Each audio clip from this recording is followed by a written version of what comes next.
Alors bonjour tout le monde, aujourd'hui on se retrouve pour une nouvelle vidéo. Aujourd'hui on va parler donc de littérature médiévale et de l'idéal, de l'illusion, de la place de la fiction dans la réalité et de la réalité dans la fiction. Alors peut-être que ce choix de vous parler donc de littérature médiévale d'abord va vous surprendre puisque malheureusement le Moyen-Âge est toujours une époque particulièrement dépréciée et mal connue, que ce soit en histoire ou en littérature. C'est déjà le cas en histoire, mais en littérature je trouve c'est encore pire. Encore plus si on a une approche vraiment scolaire de la littérature, où là pour le coup on se concentre vraiment sur le XVIIe et XIXe siècle. Mais donc d'abord il faut commencer par rappeler que la conception qu'on se fait du Moyen-Âge est absolument injuste. Bah, déjà, tout est dans le titre, un âge qu'on dit moyen, qu'on place entre la perfection antique et la Renaissance déjà. Et donc on se plaît à décrire un âge, enfin une très longue période déjà, mais qui serait absolument plate, obscure, dans laquelle il n'y aurait eu aucun progrès, et même où il y aurait une régression donc, hein, comparée à l'Antiquité, mais aussi donc une période qu'on décrit comme barbare, insensible et inintéressante, alors que c'est absolument faux. En fait, comme souvent en histoire, il faut se poser la question du point de vue et des sources. Par exemple, quand on parle des Gaulois en histoire, très souvent on va avoir un point de vue romain ou grec. Donc vous doutez bien que c'est pas forcément objectif, c'est-à-dire que si on vous demande de témoigner contre votre pire ennemi, on se doute bien que vous aurez plus tendance à voir le mal, à parler de cette personne de manière négative. En fait, c'est la même chose en histoire. Et pour le Moyen Âge, c'est encore pire puisque la Renaissance et les Lumières se veulent des périodes de changement, de révolution. Période donc qui se veut importante de changement en fait absolu, et donc il faut bien montrer qu'il y a une nécessité de changement, surtout quand c'est des très très grands changements comme lors des Lumières, etc. Et donc il faut réussir à montrer que ce qu'on apporte est mieux que ce qui était avant. Alors évidemment, il ne s'agit pas ici d'idéaliser le Moyen-Âge ou de vouloir dire que la Renaissance, les Lumières n'ont rien apporté, parce que c'est absolument faux, évidemment. Simplement, il y a des traits médiévaux qui ont été grossis ou qui ont été mal compris, parfois même qui ont été inventés. Surtout au Moyen-Âge, il y a plein de choses, enfin des idées en tout cas qu'on a sur le Moyen-Âge qui nous viennent déjà du 19e siècle et qui n'ont aucune source. Mais donc voilà, le Moyen-Âge n'est absolument pas une période d'obscurité, d'invisibilité comme on veut le faire croire. C'est tout simplement une méconnaissance horrible de cette période. Et en fait, quand on y réfléchit, même sur certains points, le Moyen-Âge est plus respectueux que l'Antiquité. Voilà, je pense notamment à la question du servage. Pour laquelle on blâme énormément le Moyen-Âge, cette société qu'on dit d'esclaves, où le peuple est malheureux, etc. Alors que au Moyen Âge, par exemple, tout ce qui va être les paysans, etc., étaient, du moins en théorie, protégés par leur seigneur en cas d'attaque. Donc c'était plutôt un échange de services, on va dire, même si attention, là il n'est pas question de nier que la vie n'était pas facile pour les paysans, et que forcément les seigneurs profitaient hein, aussi de leur situation, et que c'était pas forcément justifié. Voilà, on est d'accord, je ne suis pas pour la société d'ordre, vraiment loin de là, mais c'est plutôt hypocrite en fait de survaloriser l'Antiquité, alors que, pendant l'Antiquité, vous aviez vraiment un esclavage pur et dur. Et là, pour le coup, les maîtres avaient encore plus d'autorité et de force, en fait, une autorité absolue sur leurs esclaves. Bah, c'était pas du tout la même relation entre les serfs et les seigneurs au Moyen-Âge. Voilà, et puis pareil pour tout ce qui est question de la place de la femme, au Moyen-Âge, elle était finalement plus respectée qu'au XVIe ou au XVIIe siècle, par exemple. Elle avait beaucoup plus de liberté, même de droits. Elle pouvait gérer un capital financier en son nom propre, elle pouvait travailler, etc. Enfin, faire des marches sans forcément avoir l'autorisation de son mari. Et puis pareil, hein, quand on y fait vraiment attention, on a plus de reines au Moyen-Âge au siècle suivant. Alors oui, vous avez bien par exemple des Catherine de Médicis ou des Marie-Thérèse d'Autriche, sauf que ce sont des reines qui ont régné normalement en qualité de régente ou de mère. Ce n'est pas le cas par exemple d'une Aliénor d'Aquitaine au Moyen-Âge. Voilà, alors si jamais le côté historique vous intéresse, ne vous inquiétez pas, en description, je vous mets des ressources vers lesquelles vous tournez. Je pense notamment au livre La femme au temple des cathédrales de Régine Pernoud, qui m'a beaucoup appris, que j'ai lu très récemment, mais qui est vraiment top. Et voilà, d'autres livres que je vous mettrai en description. Je vous mettrai aussi toute la bibliographie, donc voilà, pas de souci. Maintenant que je vous ai un peu montré pourquoi le Moyen-Âge en fait mérite qu'on s'y intéresse, parce que non, ce n'est pas un âge obscur et horrible, on va maintenant se pencher du côté de la littérature, puisque c'est ce dont je viens vous parler. Alors tout comme le Moyen-Âge, en fait, la littérature médiévale est extrêmement riche et malheureusement très mal comprise, puisque la pensée du Moyen-Âge est différente de la nôtre. Et finalement, c'est le même problème, la même question qui se pose avec l'art du Moyen-Âge que les gens vont généralement trouver en fait assez laid. Mais encore une fois, c'est parce qu'on prend comme référent la beauté classique. Par exemple, dans un excellent livre aussi que je vous recommande, pour en finir avec le Moyen-Âge toujours de Régine Pernoud, on a, repoussant jusqu'à l'idée de voir plus loin que les anciens, on se refuse à les considérer autrement que comme les modèles de toute beauté présente et à venir. Et c'est ce côté absolument absolu qui est problématique. Parce que du coup, on se fait comme idée que il n'y a que cette beauté grecque ou latine, antique donc, qui existe alors que pas du tout. Et c'est actuellement le même problème qu'on peut retrouver avec les représentations dans les médias ou sur les réseaux sociaux. Parce que voilà, si vous avez toujours des modèles ou que vous voyez partout autour de vous juste des femmes blanches, minces, blondes, voilà, toujours du même type, avec un nez très très fin, toujours les mêmes silhouettes, quand vous-même vous allez être différente en fait, vous allez vous demander mais en fait, pourquoi est-ce que je ne suis pas comme ça? Parce que vous avez l'impression que le monde entier n'est que cette minceur, cette blancheur, cette blondeur ou je ne sais quoi, alors que pas du tout. C'est juste que c'est surreprésenté. Donc voilà, c'est pour ça qu'on pense qu'avec le Moyen-Âge, on préjugeait que le sculpteur gothique avait désiré sculpter une statue classique et qu'il n'y était pas parvenu, et que s'il n'y était pas parvenu, c'est qu'il n'avait pas su. Voilà. Sauf que non, en fait, c'est tout simplement des buts et des choses différentes. Voilà, et on va voir que pour la littérature, on n'a pas le réalisme actuel comme référence, ni le même mode de pensée. Voilà. Le problème qui se pose donc avec le Moyen-Âge, c'est qu'on ne parle pas du tout avec les mêmes références et les mêmes bases. En fait, on est assez fermé d'esprit et on est même assez hautain, ce qui est très moche, puisque on va avoir tendance à prendre de haut les gens du passé, puisque avec nos propres connaissances, avec nos connaissances actuelles, nos avancées scientifiques, etc., on sait des choses qu'ils ne savaient pas. Et quand eux-mêmes observaient certains phénomènes, ils n'avaient pas les réponses que nous avons actuellement. Et donc, ils essayaient, avec ce qu'ils avaient, avec leurs croyances, d'apporter une réponse satisfaisante à ces phénomènes qu'ils ne pouvaient pas comprendre. Et donc, puisque nous, on a la science infuse, on se permet de se moquer de leurs réponses, voilà, tout comme les gens en classe, en fait, qui vont rire quand un camarade va essayer d'apporter une réponse qui n'est pas forcément la bonne ou qui diffère de la nôtre, qui va peut-être faire une erreur, et donc les gens, plutôt que d'essayer eux-mêmes, vont se moquer des essais des autres. C'est encore plus hypocrite pour le Moyen-Âge par exemple, ou d'autres époques du passé, puisque on est les premiers à être les héritiers en fait de tous les siècles passés, de tous les travaux qui ont pu être menés avant nous, et je veux dire, les connaissances qu'on a actuellement, alors oui, on a une grande avancée avec les technologies, etc. Mais en fait, toutes les connaissances qu'on a accumulées petit à petit, c'est grâce à des expériences qui ont été faites pendant des centaines et des milliers d'années. C'est super ingrat de juste prendre les efforts des autres, c'est-à-dire tout ce que les autres ont pu amorcer, de réussir à terminer le travail et de dire « Oh, les nulos !»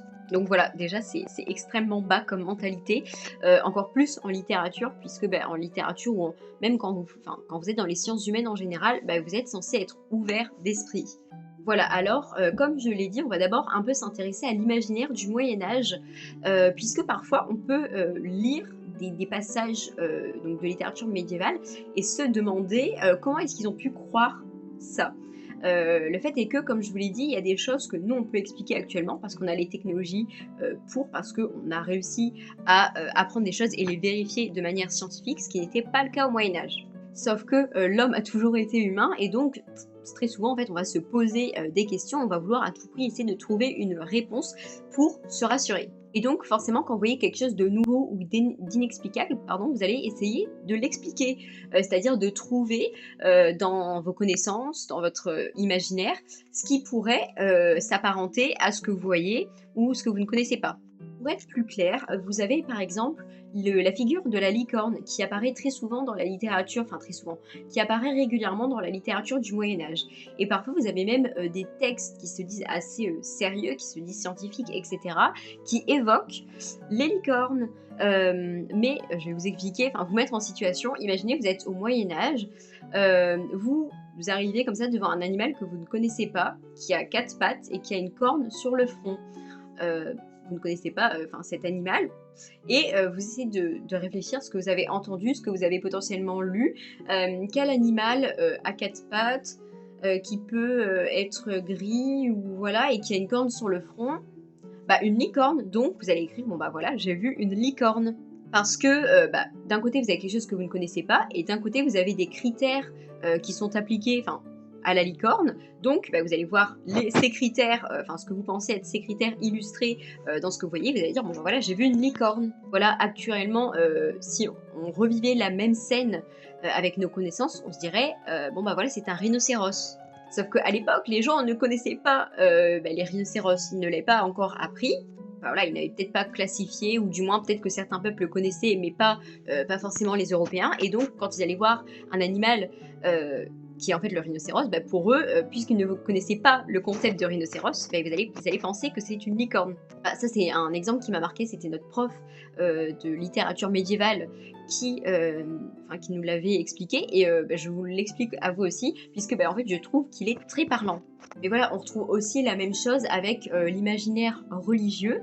Vous avez par exemple, je crois, je ne sais plus, c'était dans la vie de Saint Brandon ou quelque chose comme ça, mais en fait vous avez des marins qui se baladent en mer, des moines je crois plutôt, qui se baladent en mer et qui arrivent dans un lieu où vous avez un espèce de grand mont noir, et vous avez du feu qui sort de partout, ça brûle, ça explose, du feu qui coule, qui rentre en fusion, ça fait du bruit, ça brûle, il fait très chaud. Et donc forcément, imaginez, vous n'avez jamais pris la mer, vous n'avez jamais voyagé, d'un coup vous voyez ça, vous ne savez pas où vous êtes, parce que il n'y a pas Google Maps au XIIe siècle, je ne sais plus quand est-ce qu'a été écrit ce texte, mais bon voilà. Vous faites appel à votre imaginaire, vous dites ok, quel lieu est hyper chaud, où il y a du feu qui brûle tout le temps, où c'est horrible, c'est très noir, c'est brûlant, ok, c'est l'enfer, donc on est certainement arrivé dans une porte qui mène en enfer. Voilà, actuellement on dirait, on se trouve devant un volcan en éruption, sauf que forcément les gens n'avaient pas ces connaissances, donc vous voyez. Donc voilà, c'est pas justifiable de se moquer de l'imaginaire du Moyen-Âge, puisque les gens essayaient simplement de trouver des réponses à leur portée. Pour en revenir à la littérature, donc, aujourd'hui, on ne va pas s'intéresser à la littérature médiévale dans sa globalité, parce que déjà, ça serait impossible en si peu de temps, surtout que je ne suis pas non plus spécialiste. Aujourd'hui, on va s'intéresser aux romans médiévaux, mais donc aux romans de chevalerie. En fait, il faut faire la distinction entre ces deux termes, parce que les romans médiévaux, donc, sont des romans qui ont été écrits au Moyen-Âge, mais ne parlent pas forcément de chevalerie. Par exemple, le roman de Renard, il n'est pas question de chevalier, et pourtant c'est quand même un roman médiéval puisqu'il a été écrit au Moyen-Âge. Et pour autant, vous avez aussi des romans de chevalerie qui sont médiévaux, par exemple, je sais pas, Lancelot, Perceval, Séguran, voilà, tout ce dont on va parler aussi plus tard. Mais vous avez aussi des romans de chevalerie, donc qui mettent en scène des chevaliers ou qui parlent de chevalerie, qui ne sont pas forcément médiévaux et qui ne se passent pas forcément au Moyen-Âge. Voilà, par exemple, on a Roland Furieux, donc de l'Arioste, qui a été écrit au XVIe siècle, donc à ce qu'on appelle la Renaissance, qui est censé se dérouler donc au Moyen-Âge, puisqu'il met en scène Roland, le neveu de Charlemagne, mais pour autant, ce n'est pas un roman médiéval, puisqu'il a été écrit donc plus tard. Et pareil, parfois aussi, vous avez des romans de chevalerie, comme Don Quichotte, qui sont écrits et qui se passent après le Moyen-Âge. Donc ça reste des romans de chevalerie parce que ça parle de chevaliers, mais c'est pas des romans médiévaux. Voilà, en l'occurrence, Don Quichotte, c'est écrit, ça se passe au XVIIe siècle. Voilà. Et d'ailleurs, c'est très intéressant parce que l'évolution des romans de chevalerie qui ne sont pas médiévaux montre bien la défiance de la chevalerie, et enfin bref, ça mériterait une vidéo à part entière, donc voilà, peut-être que je vous en parlerai un jour. Mais en tout cas, voilà, j'espère que vous avez déjà à peu près compris la distinction entre ces deux termes. Après, dans tous les cas, c'est pas le plus important de cette vidéo. Alors pourquoi je commence à vous parler de littérature médiévale en vous parlant des romans de chevalerie, parce que pour moi, les romans de chevalerie cristallise vraiment l'esthétique et l'idéal du Moyen-Âge. Et j'ai bien précisé roman de chevalerie parce que dans Don Quichotte ou d'autres romans comme ça, vous retrouvez en fait une nostalgie pour l'époque médiévale que représentent justement ces romans de chevalerie. Les romans de chevalerie donc s'inspirent à la fois d'une réalité, c'est-à-dire de la réalité médiévale, c'est-à-dire la société féodale, etc., l'ordre de chevalerie qui était vraiment actif, utile et qui représentait vraiment la noblesse de l'époque, mais projette aussi l'idéal de cette époque. Alors je vous en ai déjà parlé, mais en général, il n'est pas possible de séparer un mouvement littéraire de son époque, du contexte politique, historique, social, tout ce que vous voulez, dans lequel le mouvement est né. Par exemple, vous ne pouvez pas comprendre ni séparer la littérature des années 40 sans étudier et sans connaître le contexte historique. Voilà, si vous avez le théâtre de l'absurde, etc., où vous avez l'impression que plus rien n'a de sens, ou même le surréalisme, si rien n'a de sens, et si les gens ont cette vision du monde absolument déprimée, horrible, c'est parce qu'ils ont vécu des choses horribles qui leur ont fait perdre foi en l'humanité. Là, globalement, c'est à peu près la même chose pour le mouvement baroque, où vous avez énormément de violence, les memento mori tout le temps, c'est parce qu'en fait, la mort était extrêmement présente, avec les guerres de religion très très violentes. Vous avez un peu cette impression de fin du monde et d'un humanisme en fait qui ne pouvait plus fonctionner. Bref, voilà, et pour le coup, ça c'est encore plus réel pour le Moyen-Âge, et les romans de chevalerie illustrent non seulement une part de réalité médiévale, mais aussi d'un rêve, d'un idéal qu'on souhaite atteindre. Alors, typiquement, un roman de chevalerie, qu'est-ce que c'est? Un roman de chevalerie, ça met en scène des chevaliers en quête d'aventure qui vont finalement lui permettre d'évoluer, de devenir meilleurs, de grandir, de prouver non seulement leur courage, mais aussi souvent de trouver l'amour. Voilà, donc en fait, vous avez plein d'étapes à passer pour se découvrir et se trouver une place dans le monde, mais aussi une manière de diriger sa vie, si on peut dire ça comme ça. Sur la forme, mais même le fond, on s'inspire grandement des chansons de gestes, avec surtout la chanson de Roland qui date à peu près du XIe siècle, je crois, avec donc une certaine esthétique des combats, mais qui est ici justifiée par une force qui va être au service du bien, soit donc d'un seigneur, d'une dame, des faibles à protéger de façon générale, ou bien par exemple de l'église après lors des croisades, qui permet donc d'éviter des débordements et une force qui va être utilisée donc de manière injuste. Donc voilà, il n'est pas non plus seulement question de valeurs guerrières, mais aussi donc de valeurs morales, telles que protéger donc les faibles comme je vous l'ai dit, servir la justice, la charité, la courtoisie aussi. Alors comment est-ce qu'on pourrait définir la courtoisie? C'est en gros un code de comportement pour vivre ensemble en société, avec en littérature une inversion des valeurs. On a plutôt la dame qui va être en position de force, avec le chevalier qui va la servir mais qui sera aussi surtout à sa merci, avec notamment aussi un fort devoir d'hospitalité, voilà, et un grand code de l'honneur aussi. Du côté amoureux, la dame est très souvent inaccessible parce que dans la plupart des cas, elle est déjà mariée, ce qui ne va pas forcément empêcher une union, qui ne sera pas non plus forcément platonique, hein, mais cet amour ne doit pas être basé sur le désir, qui doit aussi être mesuré. Voilà, en fait, vous le verrez dans les romans de chevalerie, tout est dans la mesure. C'est pour ça aussi que les romans ont été très souvent critiqués par l'Église et qu'on a aussi longtemps pensé que c'était pas bon pour les femmes puisque ça donnait un mauvais exemple d'être dévergondées, etc. Alors que pourtant c'est quand même en général des romans qui prônent la mesure. Enfin je veux dire, Chrétien de Troyes n'était pas un laïc. Voilà, en fait vous avez pas mal d'écrits même courtois qui ont été écrits par des clercs. Alors cependant, il ne faut pas non plus penser qu'on est dans le roman balsacien, c'est-à-dire oui, on s'inspire d'une part de réalité, mais il ne faut pas non plus penser que ces romans-là retranscrivent absolument toute la vérité de l'époque. C'est-à-dire oui, c'était quand même un système féodal, il y avait toujours une grande importance à l'époque évidemment de la chevalerie, le devoir d'hospitalité, certaines choses comme les tournois étaient effectivement des choses extrêmement en vogue et qui se faisaient à l'époque. Mais ce dont il est question dans les romans de chevalerie, c'est aussi et surtout un idéal plus que d'une retranscription totale et unique de la vérité. Et c'est précisément le point que je souhaite aborder avec vous aujourd'hui. Alors oui, je sais, la vidéo a déjà commencé, je ne sais pas pour l'instant combien de temps elle fait, mais on va vraiment parler de ce fossé entre la fiction et la réalité qu'on retrouve même dans la littérature. Parce que donc on est globalement dans une littérature qui nous propose un idéal à atteindre, et ça en soi, ça reste une bonne chose.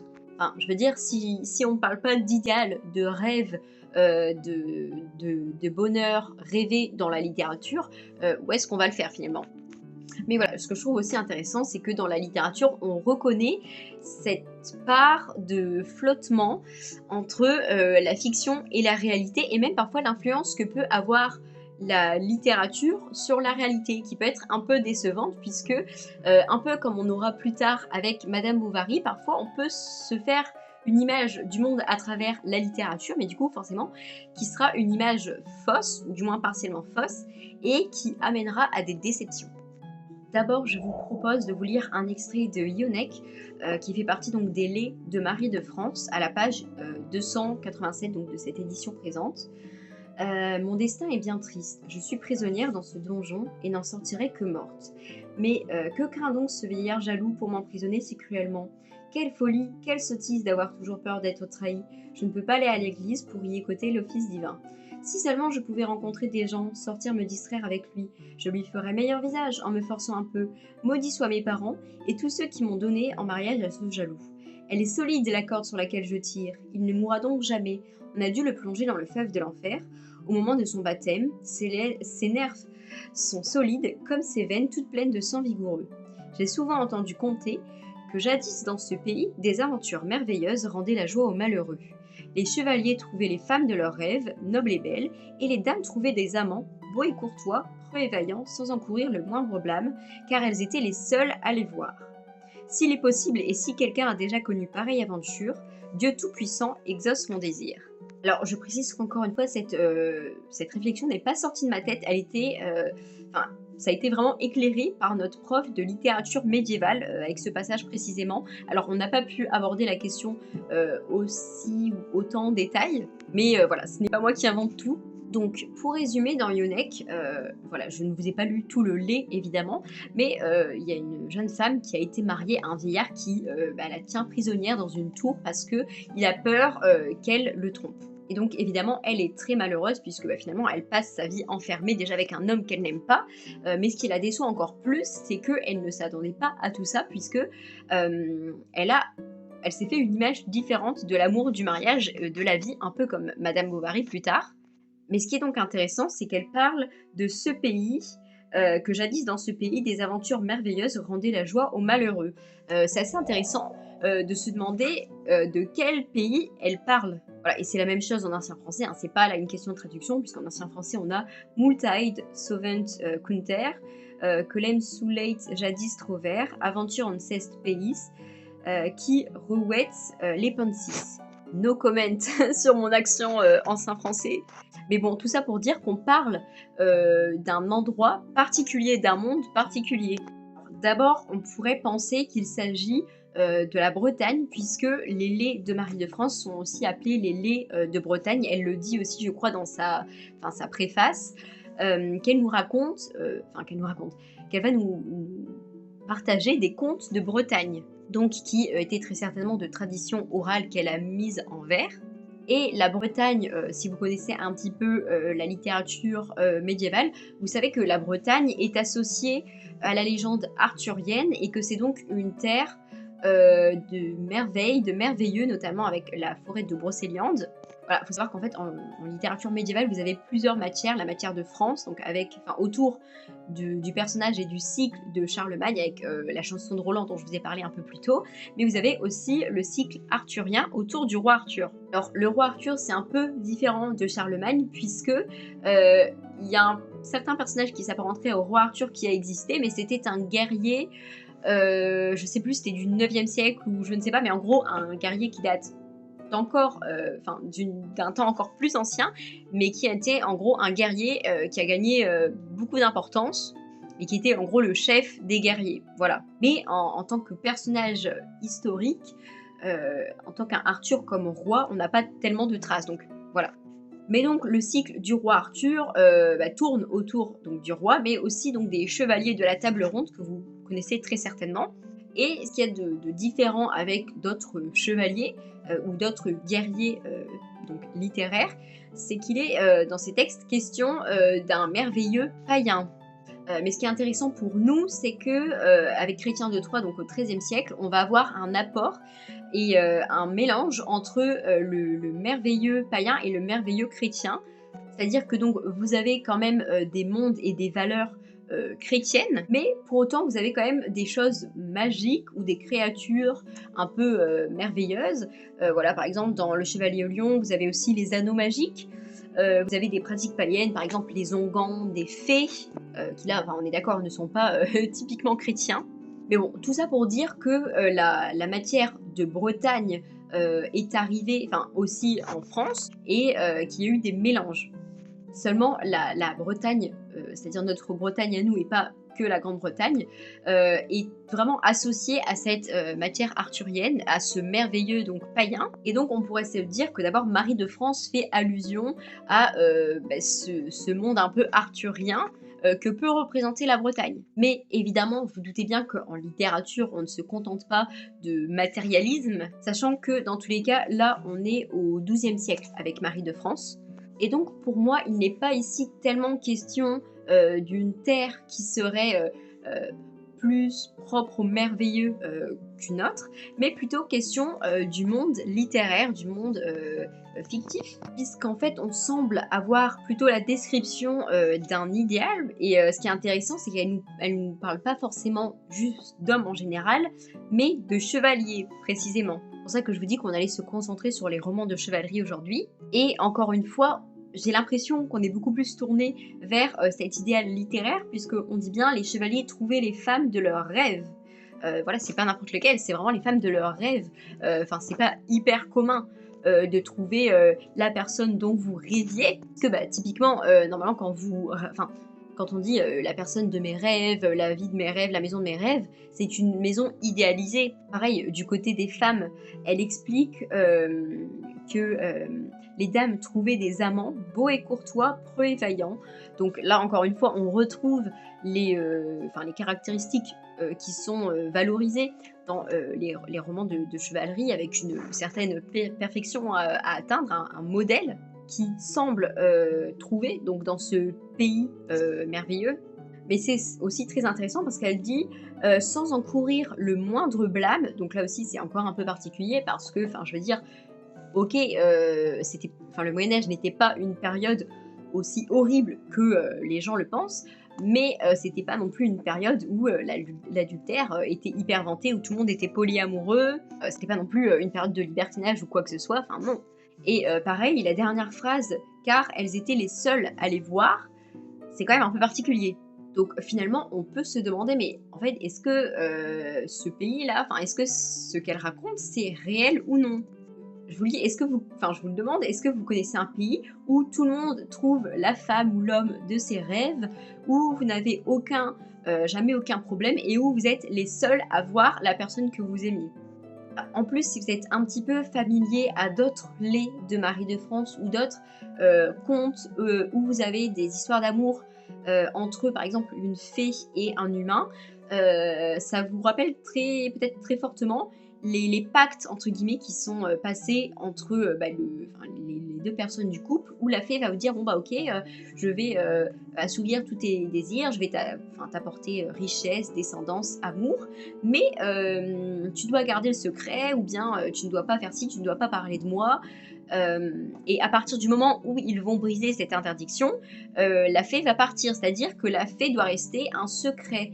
C'est quand même étrange. Là pareil, ils se rappellent ils étaient les seuls qui pouvaient les voir. Bah, ça rappelle quoi, c'est quand même assez particulier. Donc là vraiment ce qui est mis en évidence, c'est une opposition entre la réalité, où donc vous avez cette Yonek, enfin je ne sais plus comment elle s'appelle, je crois que c'est son amant qui s'appelle Yonek, je ne sais plus, mais bon peu importe, cette jeune femme qui est mariée avec un vieillard qu'elle n'aime pas, qui est enfermé, qui s'ennuie, clairement, hein, qui n'a pas une vie passionnante ou qui fait rêver, et d'un autre côté, vous avez Seth Space avec un idéal, un amour parfait où tout le monde trouve quelqu'un qu'il désire, qui est beau, qui est jeune, qui est courageux. Vous avez cette courtoisie, quoi. Et la mention de la chevalerie aussi, qui vraiment fait partie de cet idéal donc dans les romans de chevalerie dont je vous ai parlé. D'un côté, vous avez la chevalerie et d'un côté, vous avez la courtoisie. Voilà. Donc là encore, il semble y avoir vraiment une différence entre la réalité qui est représentée donc par le début de cette histoire et la fiction auquel elle semble faire appel, ou du moins cette fiction qui a participé aussi à son découragement, parce que elle a pris cette fiction pour une réalité, elle s'est fait peut-être une image de l'amour courtoise, chevaleresque, et puis finalement, quand elle est mariée, elle se retrouve pas nez à nez avec un beau chevalier, pas du tout en fait, elle se retrouve avec un homme qui l'emprisonne, qui n'est pas du tout de son goût, qui ne passe pas de temps avec elle, qui est horrible. Donc là, on a vraiment une distinction qui est très très forte. Après, ça reste une œuvre littéraire, donc la suite de Yonek, pour vous spoiler, il va y avoir un chevalier oiseau qui va apparaître à partir du moment où elle a fait cette prière. Déjà, c'est un peu particulier, on retrouve ce mélange un petit peu païen, chrétien, avec donc cette jeune femme qui a été mariée, donc vraiment, elle parle aussi de l'office divin juste avant, donc très certainement aussi, on sait qu'elle a été mariée à l'église, et elle prie Dieu de lui envoyer un amant pour tromper son mari. Et juste après, donc, à sa fenêtre, elle va voir un chevalier oiseau qui va arriver, voilà, et elle va s'en faire un amant. C'est voilà, donc on reste dans cette continuité de oh là là, l'amour qui m'a été conté en littérature n'existe pas, et finalement il arrive, mais donc du coup c'est un peu quand même une mise en abîme, bon, vous voyez. Mais ça n'empêche pas qu'au début on a quand même cette fenêtre sur la réalité, bon, qui finalement va se refermer pour carrément nous entraîner dans la fiction. Je vous propose maintenant de vous tourner vers un deuxième exemple littéraire, pour moi qui illustre très très bien le mal que peut faire l'idéal littéraire et la fiction dans la réalité, même si évidemment il sera encore question d'une mise en abîme puisque je vais vous parler d'un roman. Mais là on va vraiment interroger l'idéal, est-ce qu'il est atteignable ou non, parler à nouveau plus en détail de l'idéal chevaleresque. Pour cela, je vais me baser sur un roman médiéval inédit. Alors ça paraît un petit peu paradoxal comme expression, mais c'est le cas. Aujourd'hui, je vais surtout là vous parler de Ségurant, le chevalier au dragon. Alors je ne sais pas du tout s'il existe une autre édition que celle-ci pour l'instant, qui est celle des Belles Lettres, qui est une édition vraiment superbe, qui est très bien présentée. En fait, c'est un roman qu'on dit inédit, puisque donc c'est un roman médiéval qui a été écrit au Moyen-Âge, mais inédit puisque c'est grâce aux travaux donc d'Emmanuel Arioli, un médiéviste qui a réussi, je crois pendant 10 années, enfin après 10 années de recherche, à rassembler et retrouver des morceaux qu'on n'avait jamais vus, qu'on n'avait jamais connus, de Ségurant, pour tout rassembler et former donc l'histoire complète. Donc c'est comme ça qu'on s'est retrouvé il y a quelques temps avec un roman médiéval qu'on ne connaissait pas finalement, ou du moins qu'on ne connaissait que très partiellement. Et le caractère inédit du roman n'est pas la seule chose intéressante à propos de Ségurant, puisque pour moi, vraiment le point le plus important avec Ségurant, c'est qu'il représente vraiment cette poursuite de l'idéal chevaleresque et même l'impossibilité d'atteindre cet idéal. Et pour moi, il montre aussi que la réalité n'est pas la fiction, mais vraiment pas du tout. Alors d'abord, ce qui est intéressant, c'est que Ségurant est censé être égal, voire même parfois plus fort, parce qu'il a réussi à battre plusieurs, je crois, chevaliers de la table ronde, donc il est censé être aussi fort que ces chevaliers mythiques, et pourtant, on n'en a jamais entendu parler avant, quoi. Donc, dans un premier temps, on serait tenté de dire, logique, puisque c'est un ajout un peu plus tardif du XIIIe siècle. Puis voilà, peut-être que c'était juste un auteur moins connu qui a fait ça, donc c'est un peu passé à la trappe. Mais donc, comment justifier cette maladresse de l'auteur? Est-ce qu'il a voulu faire ce qu'on appellerait actuellement une fanfiction? Et vous doutez bien de ma réponse, pour moi ce n'est évidemment pas le cas. Parce que, comme je vous l'ai dit, pour moi Ségurant représente vraiment cette poursuite d'un idéal, c'est-à-dire de quelqu'un qui pourrait être au niveau des chevaliers de la table ronde, donc des chevaliers vraiment mythiques, voire être même plus fort qu'eux. Mais donc, vu que c'est la poursuite d'un idéal, puisque les chevaliers de la table ronde, on est d'accord, c'est pas des personnages historiques, c'est des types littéraires et des idéaux. Le modèle du chevalier, du vrai chevalier, du chevalier le plus fort, le plus haut, avec toutes les valeurs. Mais donc, comme c'est la poursuite d'un idéal, comme c'est quelqu'un qui se veut égal donc à des chevaliers mythiques, des chevaliers idéaux, il ne peut pas être réel, puisque, je veux dire, le propre de l'idéal, c'est d'être inatteignable, d'être irréel. Et donc, ça justifie son absence, son inexistence dans les autres œuvres, puisque le chevalier qui pourra atteindre l'idéal, qui pourra se hisser au rang des chevaliers de la table ronde, évidemment n'existe pas. Vous voyez, c'est un petit peu comme le Saint Graal, ce qui le rend si mystérieux finalement, c'est qu'on n'a pas eu le fin mot de l'histoire. Un petit peu aussi comme l'amour, ce qui le rend si puissant et si appréciable, c'est peut-être finalement qu'il ne soit pas trouvable facilement, qu'il ne soit pas explicable, qu'il soit assez rare. Voilà, encore une fois, quand on dit c'est quoi ton type idéal, évidemment, en général, le type idéal d'une personne ne va pas être une personne vraiment hyper random, lambda, qu'on va croiser dans la rue comme ça. Si, là encore une fois, c'est un peu différent, puisque vu qu'il y a le type à côté, ça signifie que c'est quand même quelque chose qu'on pourrait retrouver, mais je pense que vous voyez bien que la notion d'idéal s'éloigne quand même de la réalité, puisque sinon il n'y aurait pas besoin juste d'idéal, quoi.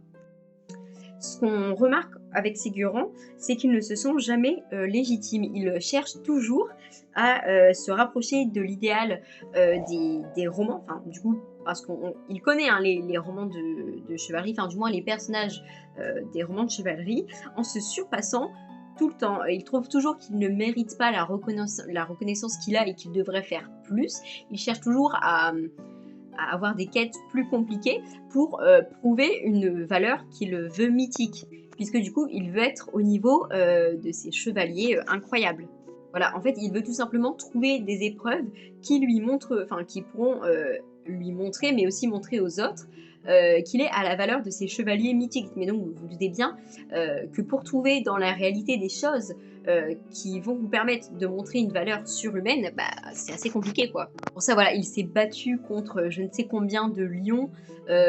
Donc en gros, il y avait plein de critères qui disaient que ce combat était très compliqué. Déjà, je pense qu'on vous met au milieu d'une fosse de lions, on vous dit de vous battre comme ça.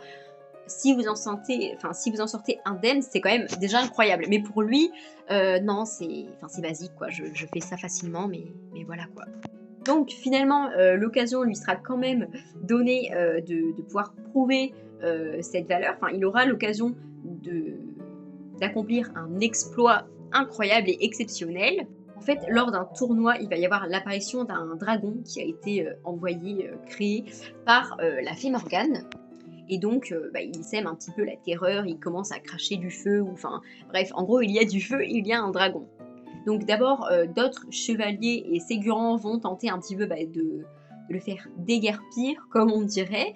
Très vite, en fait, les chevaliers vont abandonner, mais Ségurant, lui, va se mettre en tête de le chasser. Et donc, finalement, il va quitter le tournoi pour chasser le dragon. Et justement, c'est assez intéressant parce que Ségurant ne s'appelle pas juste Ségurant, il s'appelle Ségurant le chevalier au dragon. Et pour moi, je vais vous l'expliquer, mais ce dragon poursuit vraiment sa poursuite d'un idéal, parce que comme je vous l'ai dit, il cherche à accomplir quelque chose qui prouvera sa valeur surhumaine, mythique, et on verra en fait qu'on n'est pas sûr que ce dragon soit réel, et on sait très bien que le nom est important et en dit beaucoup sur un personnage. Par exemple, Lancelot ou le chevalier Charette, c'est vraiment caractéristique, c'est-à-dire que Lancelot, il est connu pour quand même mettre plus en avant l'amour que la chevalerie, je veux dire, il va même accepter la honte c'est-à-dire, alors que l'honneur c'était extrêmement important comme je vous l'ai dit, d'être un peu traîné dans la boue, de monter dans la charrette de l'ignominie pour prouver son amour à la reine. Et donc c'est un caractère, enfin un caractère, un personnage qui est justement caractérisé par l'importance qu'il porte à l'amour, là où Ségurant est caractérisé par sa poursuite, pour moi, d'une illusion, mais qui est en fait son idéal, qui est impossible à atteindre puisque c'est un idéal. Et pour moi, ça prend tout son sens que le dragon soit aussi ce symbole de l'idéal, puisque vous allez avoir donc Ségurant qui va partir à la poursuite de ce dragon et qui va vraiment le poursuivre, mais pendant extrêmement longtemps, parce que dans la plupart des versions, Ségurant est oublié et n'a jamais été retrouvé. En fait, il est condamné, enfin on le dit ensorcelé, mais donc du coup, on ne le voit plus et il se perd en étant à la poursuite du dragon. Et c'est intéressant de voir que la plupart des autres chevaliers, et même la totalité, au bout d'un moment ont abandonné cette poursuite du dragon et ont reconnu que bon, en fait, c'était peut-être juste une chimère qui nous a été envoyée par la fée Morgane. En fait, c'était peut-être juste une illusion dans le sens où un sortilège, en mode quelque chose qui a disparu, du moins pas quelque chose de réel dans la durée, d'une certaine façon un mirage, quelque chose de vain donc qui ne sert à rien de poursuivre. Et donc, on a peut-être cette impression aussi que l'idéal, c'est quelque chose qui est plutôt rattaché à la jeunesse, c'est-à-dire qu'il y a un moment où les chevaliers vont se dire bon, nous aussi, on veut poursuivre cet idéal qui est donc représenté par ce dragon, montrer notre valeur, etc. Et il y a un moment où il semble s'assagir et faire bon, finalement, non, en fait, on va pas poursuivre ce dragon, ça ne sert à rien, soit parce qu'il n'est pas réel, ou soit parce que ça n'en vaut pas la peine. Et à côté, donc, vous avez notre Ségurant, qui lui ne fait pas la différence entre la réalité et la fiction, puisque pour lui, il veut et il pense pouvoir devenir comme ces chevaliers mythiques, comme les chevaliers de la table ronde. Voilà, pour lui, on voit que c'est très important, parce qu'à la page 147, on fit place à Ségurant, et quand il fut près du feu et vit le dragon, il eut l'illusion qu'il dévorait les chevaliers. Il déclare en présence de tous que s'il ne libère le royaume de l'ogre de ce dragon comme autrefois des lions l'île non sachante, il ne veut vivre un jour de plus car autrement il ne mériterait pas l'écu. Donc vous voyez, pour moi on a véritablement un complexe de la part de Ségurant qui veut absolument prouver que lui aussi est digne d'être chevalier, mais qui prend comme référence non pas les besoins réels, puisque en fait le dragon a disparu, c'est-à-dire que les gens du tournoi là n'allaient pas être brûlés, je veux dire il n'y avait plus de danger, sauf que lui il ne se dit pas bon moi en tant que chevalier mon devoir c'est de protéger les autres, là il n'y a plus de danger donc c'est bon, il se dit non moi ce que je dois faire c'est être aussi fort, être aussi valeureux, aussi exceptionnel que ces chevaliers de la table ronde. Et pour moi, on voit vraiment que ce dragon est aussi un idéal et non pas une réalité, puisque il est dit que le dragon il est mignon, puisque à chaque fois que Ségurant doit s'arrêter quand même pour dormir ou se nourrir un minimum, le dragon l'attend devant la porte. Donc en fait, c'est plutôt le dragon qui suit Ségurant. Ils sont vraiment associés. Voilà, on a par exemple à la page 186, et sachez qu'il logeait chaque nuit, donc on parle de Ségurant, dans un monastère ou un ermitage, et que le dragon l'attendait jusqu'au jour. Et pour moi, ça montre vraiment bien que c'est inatteignable, puisque vous avez donc un dragon qui est poursuivi de manière vraiment volontaire par Ségurant, alors que c'est pas forcément nécessaire. Parce que comme on l'a dit, en fait, il n'y a plus de danger. Et pourtant, donc vous avez Ségurant qui est toujours à la poursuite de ce dragon, dragon qui finalement reste proche de lui. Donc on a toujours l'impression qu'un idéal est atteignable, parce que si vraiment c'était impossible, juste les gens abandonneraient le projet. Le but d'un idéal, c'est de pouvoir s'en approcher.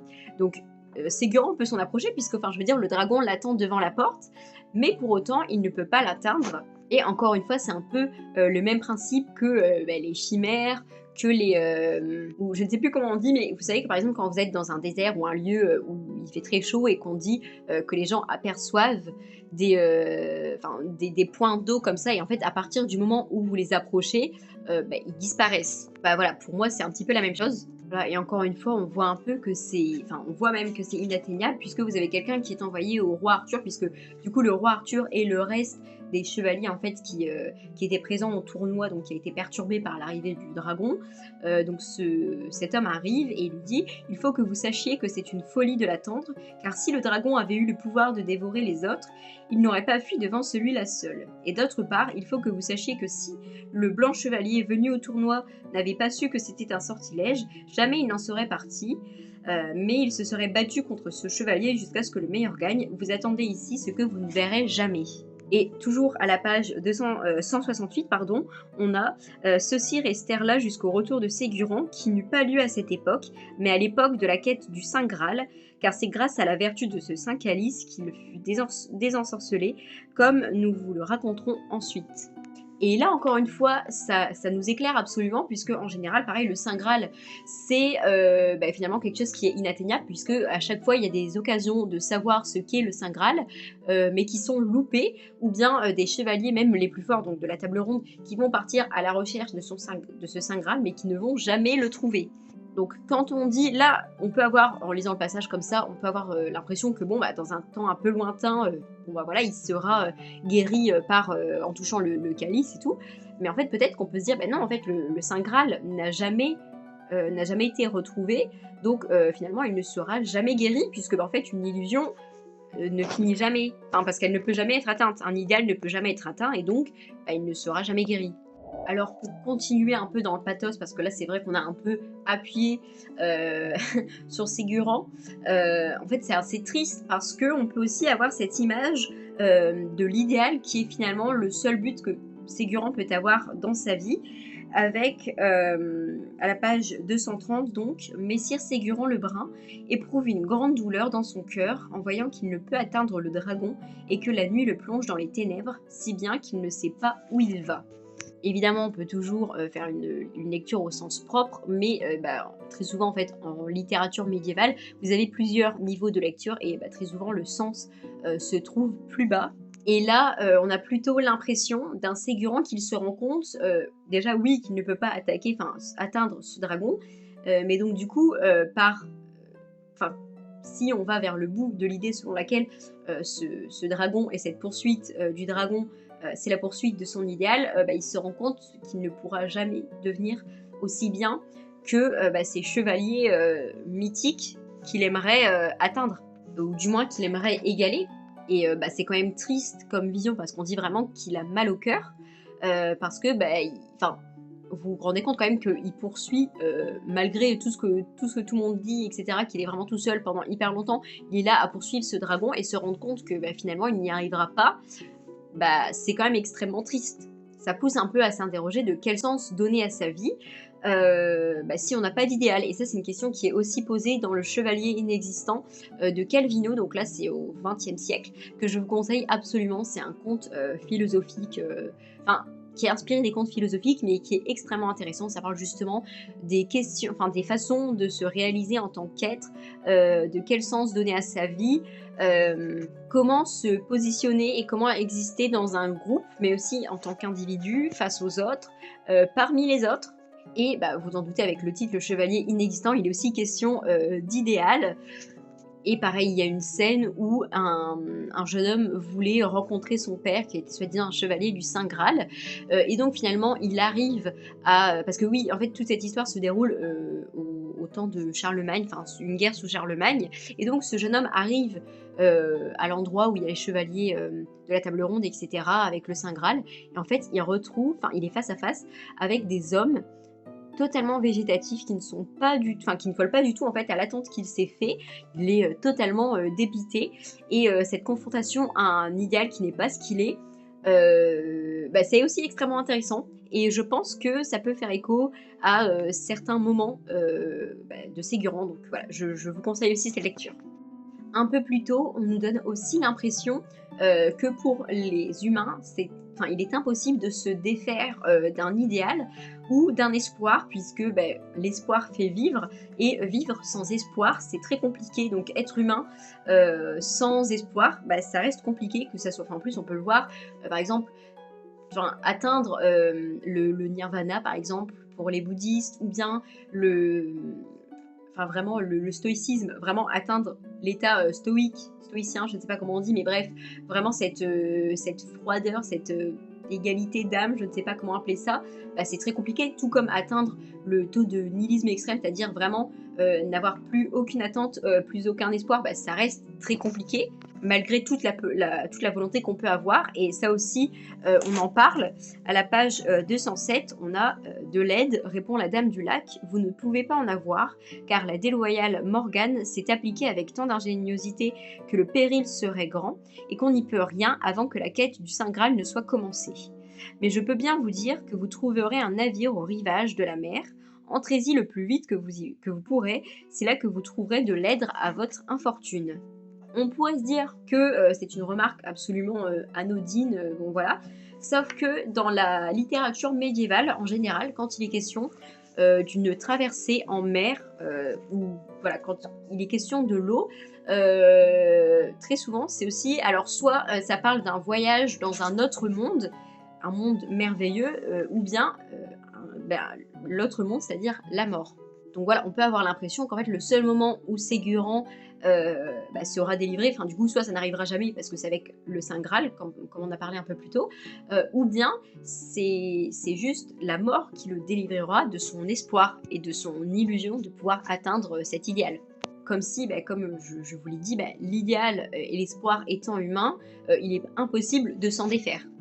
Alors ensuite, c'est pareil, on peut se demander, est-ce que ce dragon, plutôt que de représenter un idéal, ne représenterait pas tout simplement la quête d'honneur, le péché d'orgueil en fait de certains chevaliers, donc un exemple de mauvais chevalier, tout comme Gauvin par exemple, qui est plutôt un chevalier mondain, donc ce qui n'est pas bien non plus, ou Lancelot qui est trop faible et qui est plus tourné vers l'amour que la chevalerie.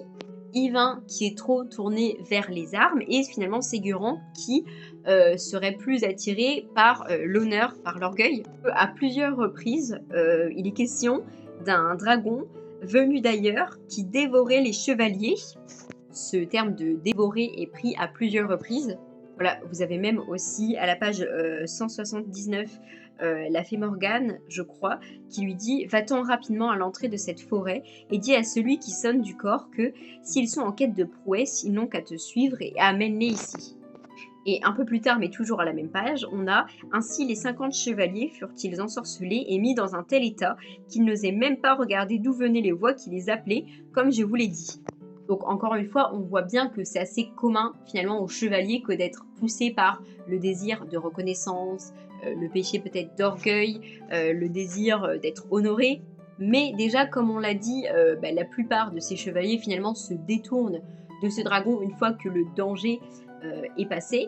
Et en plus de ça, on peut se demander, est-ce que Ségurant aurait vraiment du mérite à, après des années ou des mois, je ne sais quoi, retrouver et tuer ce dragon, sachant que déjà tout le monde l'a oublié. En plus de ça, tout le monde l'a dissuadé de partir à la recherche de ce dragon en lui disant finalement non, c'est bon, c'est qu'une chimère, il n'y a plus de danger, c'est bon quoi. C'est-à-dire qu'il il ne suit pas l'avis des autres et surtout dans la version principale, il n'est jamais retrouvé, c'est-à-dire il est perdu, il est condamné à poursuivre ce dragon. Il est décrit comme un fou, comme un ensorcelé. Donc voilà, pour moi, Ségurant n'est pas simplement à la recherche d'honneur, ça pouvait être le cas au début, mais pour moi, il est vraiment plus question de la poursuite d'un idéal. Toutefois, ça n'enlève rien au fait que Ségurant n'est pas l'image du chevalier parfait, et pour moi, ça montre encore plus que ce roman essaye de nous faire comprendre que la réalité n'est pas la fiction, puisque déjà, à travers la personne de Ségurant, on n'a vraiment pas l'image d'un chevalier parfait, puisque déjà, par exemple, il est question de son très grand appétit, mais vraiment excessif. Alors on pourrait se dire, c'est juste qu'il est fort, je pense quand même que c'est une critique.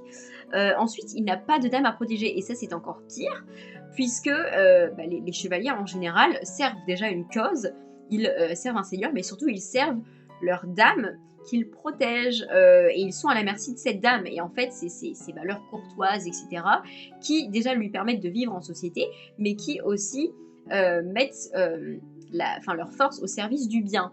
Or, ce n'est pas le cas chez Ségurant, qui du coup n'a pas non plus de mesure, comme je vous l'ai dit, puisque il n'a pas de dame, il ne semble pas du tout s'y intéresser. Et donc c'est pour ça que lui, quand les autres finalement vont, une fois que bon, le danger est passé, bon, ils vont dire bon, bah voilà, c'est bon, on abandonne, alors que Ségurant, lui, va toujours s'emballer et partir pour la chasse au dragon, sans écouter les autres, donc, et se mettre en marge de la société, puisque là, on lui dit, là où on lui dit de ne pas y aller, bah, il va quand même y aller, quitte à finalement être perdu. Ensuite, un autre point très important qui n'est pas respecté et qui normalement devrait être présent si on était dans un récit purement idéal, c'est la question de la courtoisie. Et ça, je l'ai réalisé grâce à Mathilde, donc si jamais tu passes par là, voilà. Mais donc du coup, on a un chevalier finalement qui va essayer de retrouver Ségurant et qui va finalement y arriver.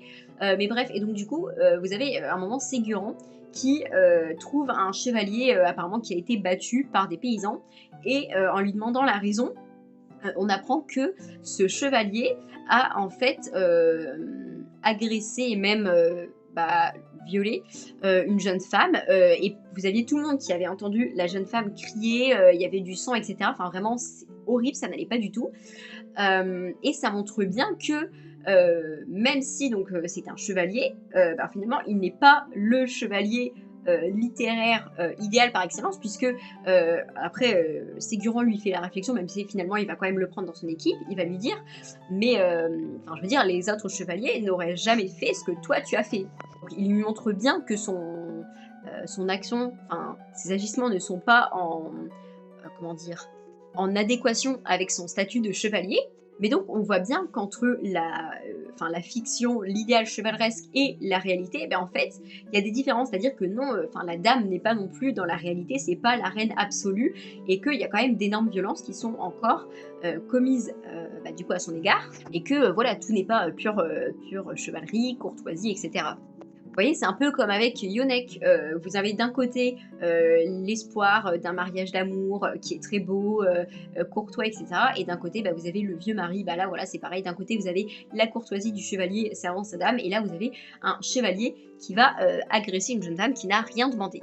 Voilà, pareil, c'est pas non plus la meilleure image du roi Arthur qu'on ait dans ce roman. Là, en fait, il est assez passif. Finalement, bon, c'est un personnage assez mou, ce qu'on peut aussi retrouver dans d'autres romans, mais là, je trouve que c'est encore plus appuyé. Voilà, c'est enfin la fin de cette vidéo. J'espère que ça aura été à peu près clair.